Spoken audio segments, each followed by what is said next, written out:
Cinema చేయాలా అని ఎదురు చూస్తున్న విక్టరీకి ఇప్పుడైనా క్లారిటీ వచ్చిందా?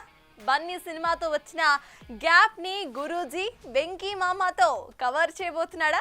గతంలో స్టోరీ డైలాగ్స్ కే పరిమితమైన ఈ కాంబో ఇప్పుడు సిల్వర్ స్క్రీన్ పై మ్యాజిక్ చేయబోతుందా? Let's watch. 6 పదులు దాటి 4 ఏళ్లవుతున్నా నేనింకా కుర్ర హీరోనే అంటూ జోరు మీదున్న వెంకీ మామ ఇప్పుడు ఎవరితో సినిమా చేయాలో తేల్చుకోలేకపోతున్నాడట. మొన్న పొంగల్ బరిలో 300 కోట్లని కొల్లగొట్టడంతో ఈ డైలమా మరింత ఎక్కువైపోయింది. అప్కమింగ్స్ ఆశ పెడుతున్నా, కుర్ర డైరెక్టర్స్ వెంట పడుతున్నా, సీనియర్ డైరెక్టర్స్ రిక్వెస్ట్ చేస్తున్నా ఎవరికీ ఓకే చెప్పలేని పరిస్థితి. ఆ మధ్య డీజే టిల్లు డైరెక్టర్ విమల్ కృష్ణ ఓ కథ చెప్పాడని, శ్రీనివాస్ చిట్టూరి నిర్మించబోతున్నాడని, ఇక ప్రెస్ మీట్ ఒక్కటే బ్యాలెన్స్ ఉందన్న వార్తలు వచ్చాయి.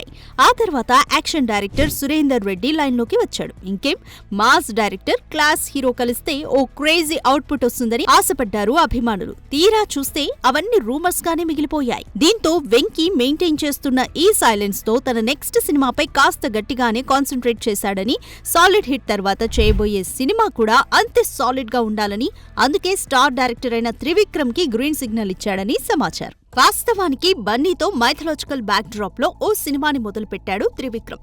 ప్రీ ప్రొడక్షన్ పనులు జరుగుతున్నాయి. అయితే అట్లీ బన్నీ సినిమా పూర్తవడానికి చాలా టైం పట్టేలా ఉందని క్లారిటీ రావడంతో ఓ ఫ్యామిలీ స్టోరీ రెడీ చేసుకుని వెంకీ మామని ఒప్పించాడట మన గురూజీ.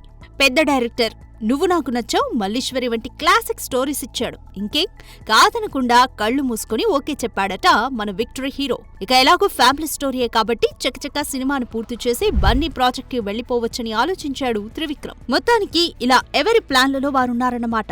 చూడాలి మరి చక్కర్లు కొడుతున్న ఈ వార్తలకి మేకర్స్ ఎప్పుడు క్లారిటీ ఇస్తారో. For more videos like this, subscribe Big TV channel.